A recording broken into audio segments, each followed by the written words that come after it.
এটা কি জ্যাম? এটা ম্যাঙ্গো জ্যাম, ওই পাকা ম্যাঙ্গো, পাকা আমের জ্যাম। এই একটুখানি এখানে রেখে দিচ্ছি।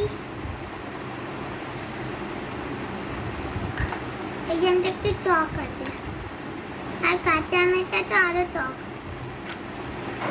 এইসব জ্যামগুলো আমার দাদাই বানিয়েছে।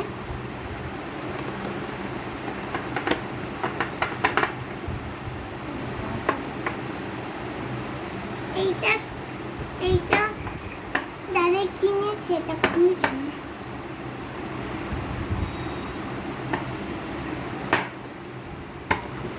এই যে খুলে দিল।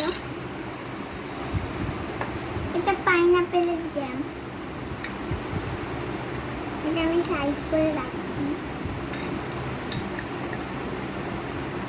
এটা কেনা, আমার দাদাই আমের জ্যাম বানাতে ভালো পারে, তারপর আমি এমনি সাইড করে রেখে দিই। খোলা আছে। এটা সবুজ রঙের ফুড কালার দিয়ে বানানো। এটা হচ্ছে কাঁচা ম্যাঙ্গোর জ্যাম। আর বুঝতেই পারছেন যে কাঁচা ম্যাঙ্গোটা অনেক টক হয়, এটাও টকই আছে। এখানটা পুরো ছড়িয়ে গেল।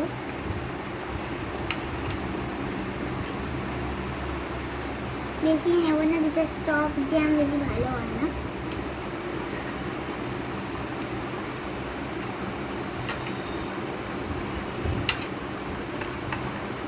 চিনি দিয়ে আবার কড়াইতে খোলা হয়েছে, এতে একটুখানি মিষ্টি আরো হয়েছে।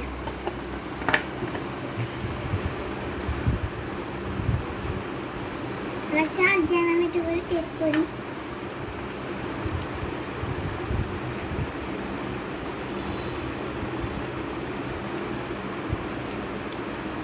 গ্রিনটা বেশ টক আছে। এবার পাইনাপেল যেটা কেনা সেটা টেস্ট করি।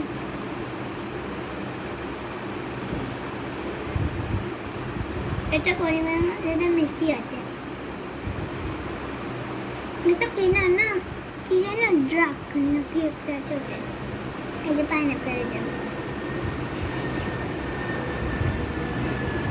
ভালো খেতে। এটা আমার দাদাই বানিয়েছে। এই দুধটা আমার দাদাই বানিয়েছে, এটা কেনা শুধু।